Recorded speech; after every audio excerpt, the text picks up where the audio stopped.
The purpose of this weekend trip is to visit several historical sites in the Virginia countryside. I stepped outside and took in the morning air. The temperature is just right for a light sweater, but at 60 miles per hour, it would be cold, so I layered up. The packing and planning are complete, and all there is to do is throw on my gear, mount up, and head out. This trip will be a first for me in several ways. I will be riding with friends that I rode with before, but never on a long overnight ride.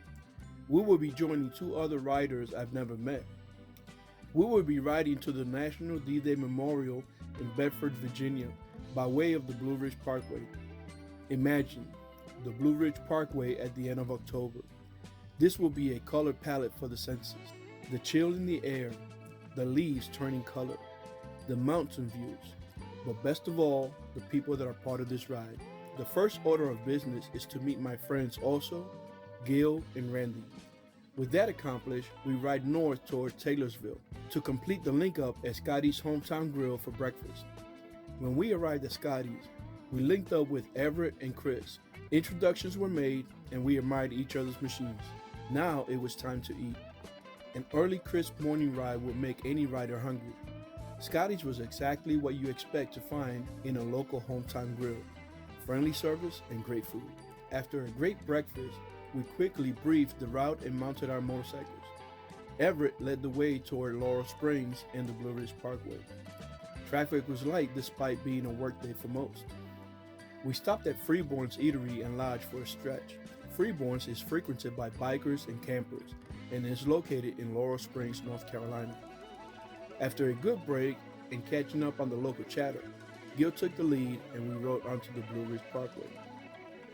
I decided to bring up the rear since I was riding a trike and was more visible to drivers coming up behind us.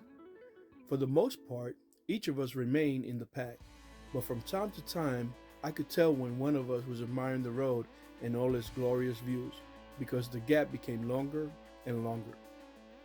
Having only ridden with 3 of the 5 riders, I was starting to get used to their riding style. At the start of the Blue Ridge Parkway, I turned on my tunes to enjoy the ride. It didn't take long for the tunes to fade to the far side of my mind while making room for the relaxing thoughts I get while riding. All the sensors are on fire while experiencing every aspect of the ride. The machine's roar and vibration make me feel alive. The alertness I experience while riding is not stifling, but the type of awareness I get from being focused. Although we are riding at speed, it's amazing the amount of detail you capture in your mind. The crook in a tree, the sun's rays penetrating a cloud, a leaf falling off a tree as you speed by it. I can smell the odors of trees, soil, and grass. The machine is keeping me in tune with the environment, and I keep feeding it so the ride can go on. I have traveled the Blue Ridge Parkway in the summer, and it is beautiful as described in words, photos, and videos. But this time of year, you experience a kaleidoscope of reds, yellows, oranges, purples, greens, and browns against the backdrop of blue skies and white clouds. The horizon seems to disappear into a mist on the far side of the valley as you ride past an overlook. Cars and bikes stop and their drivers and riders admire the creation of nature. Although this time of year experiences more than usual traffic, it was light during our ride to our day's destination in Bedford, Virginia. We stopped at Meadows of Dan, Virginia to gas up, and everybody seemed hungry. Luckily, across the street we saw Jane's Country Cafe. We quickly parked our bikes and crossed the street to order our noon grub. Jane's Country Cafe is located off the Blue Ridge Parkway onto Jeb Stuart Highway. Jane's Country Cafe lived up to its sign outside. Good food, good prices. With another 85 plus miles to go, we hit the road. The ride continued to be spectacular in every way.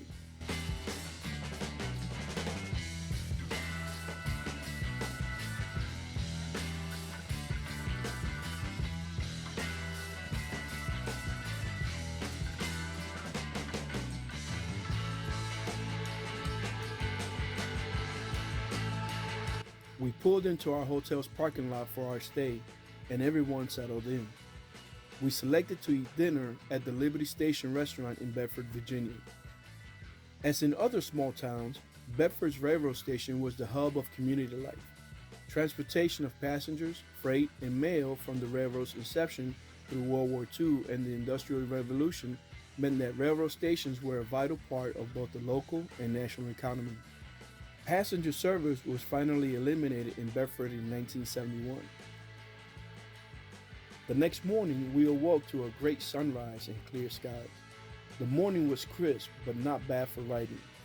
But first on the list is breakfast, so we rode to the Huddle House. We sat at the counter and enjoyed a hearty breakfast. The staff was superb and took great care of us. We're back on the road for our main destination, the National D-Day Memorial.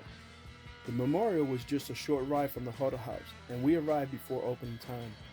We took this opportunity to get some photos outside the gate. We finally rode in and were briefed on the layout of the memorial. The grounds were very somber and impressive. While waiting for the tour guide, we shopped in the gift shop. I got a sticker for my wall locker collection. They are the best type of souvenir for a biker since they pack well. On June 6, 1944, United States soldiers in one of the most pivotal battles of World War II invaded the French coastline in order to propel German soldiers out of Western Europe and lead the way for victory against the tyrant of that era. Dedicated on June 6, 2001, the National D-Day Memorial was constructed in honor of those who died that day, fighting in one of the most significant battles in our nation's history. Bedford, Virginia provided a company of soldiers, Company A, to the 29th Infantry Division when the National Guard's 116th Infantry Regiment was activated on February 3, 1941. Some 30 Bedford soldiers were still in that company on D-Day. Company A of the 116th Infantry assaulted Omaha Beach as part of the 1st Division's Task Force O. By day's end, 19 of the company's Bedford soldiers were dead. 2 more Bedford soldiers died later in the Normandy campaign, as did yet another 2 assigned to the 116th Infantry Companies. Bedford's population in 1944 was about 3,200. Proportionally, this community suffered the nation's greatest D-Day losses. Recognizing Bedford as a representative of all communities, large and small, whose citizen soldiers served on D-Day, Congress warranted the establishment of the National D-Day Memorial here.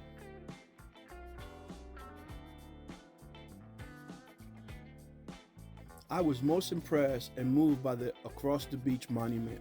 A great concrete field leads to a granite landing craft open to the water with 3 sets of sculptures. One of the sculptures is of a soldier wading chest high in the water with his rifle held above his head as simulated rounds impact around him. This represents valor. The center sculpture is of a soldier and medic heading toward the enemy. The medic's lower body is turned as if moving toward the wounded. There is a rifle on the ground between the two, representing its missing owner. This sculpture represents fidelity. The third sculpture is of a soldier who lies lifeless at the water's edge. There is a Bible by his head, signifying the belief he held dear. This sculpture represents sacrifice. At the far side of this monument is a simulated enemy bunker. In the middle of the bunker is a very impressive sculpture called Scaling the Wall. This depicts the 2nd Ranger Battalion's historic assault on Point the Hawk. I was very fortunate to participate in the 45th anniversary of D-Day invasion by parachuting into Normandy and marching into Saint-Mère-Église, France. American and British paratroopers conducted a daytime parachute drop onto the drop zone and were greeted by visitors participating in the ceremonies. We had the opportunity to visit many battle sites, but the most impressive monument was the American Cemetery. The endless rows of crosses and Star of David headstones were very moving and showed the true sacrifice of that fateful day on June 6, 1944. The National D-Day Memorial is very impressive, and my understanding is that it's a work in progress. I highly recommend a visit to this national treasure, so we may never forget the sacrifices made by the Allies to defeat tyranny. We mounted our machines and rode to Appomattox Court House National Historical Park, located off National Park Drive in Appomattox, Virginia. The village is famous for the site of the Battle of Appomattox Court House. and contains the house of Wilmer McLean, where the surrender of the Army of Northern Virginia under Robert E. Lee to Union Commander Ulysses S. Grant took place on April 9, 1865, effectively ending the American Civil War. The McLean House was the site of the surrender conference, but the village itself was named for the presence nearby of what is now preserved as the old Appomattox Court House. The surrender of the Army of Northern Virginia in the McLean House signaled the end of the nation's largest war.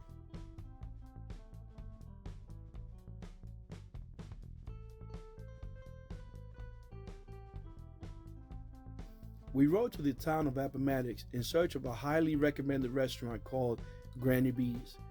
This is not a fancy restaurant, but it fits the bill for great food, a small town feel, and awesome service. The macaroni salad was the best I ever had. Granny B's is located on the corner of Lee Street and Main Street. Next, we rode our motorcycles to the town of Lexington for our overnight stay. The ride through US 60 was awesome for some twists and turns. Up in the morning with the break of dawn, we fed on the hotel's complimentary breakfast. The day was cloudy and in the high 40s, but promised to warm up to 70 degrees. Great riding weather. We rode through the town of Lexington to Oak Grove Cemetery and visited the burial site of Confederate General Stonewall Jackson. Thomas Stonewall Jackson was a Confederate general during the American Civil War and became one of the best-known Confederate commanders after Robert E. Lee. He played a prominent role in nearly all military engagements in the Eastern Theater of the war until his death and had a key part in winning many significant battles. Military historians regard him as one of the most gifted tactical commanders in U.S. history. Oak Grove Cemetery had many headstones dating back to the 1700s. Lots of history here.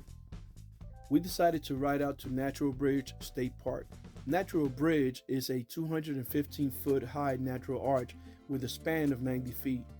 It is situated within a gorge carved from the surrounding mountainous limestone terrain by Cedar Creek, a small tributary to the James River. Natural Bridge is the remains of the roof of a cave or tunnel through which Cedar Creek once flowed. Natural Bridge has been designated a Virginia Historic Landmark and National Historic Landmark. Unfortunately, none of us walked down the trail and the 139 steps to get there, and decided to go to the Pink Cadillac Diner instead. We left the Natural Bridge and drove up Lee Highway just a few miles before we arrived at the Pink Cadillac Diner. Going inside the diner is like stepping back in time. The 50s Styles Diner seemed like a family-friendly atmosphere, serving breakfast, lunch, and dinner. The outside of the building is pink, and there is a pink 1955 Cadillac Fleetwood at the corner of the restaurant. We had pie and coffee. Very nice. After filling up on coffee and pie, we rode up US 11. Once we reached Waynesboro, we headed west towards Charlottesville and onto Monticello, the home of Thomas Jefferson. The place was packed with visitors and it was challenging to find parking. Once we went inside, we walked the grounds and photographed our visit. We even met with Thomas Jefferson, and he put on a display about how it was back in his time. Monticello is a beautiful place and lots of history attached to it. Well worth the visit.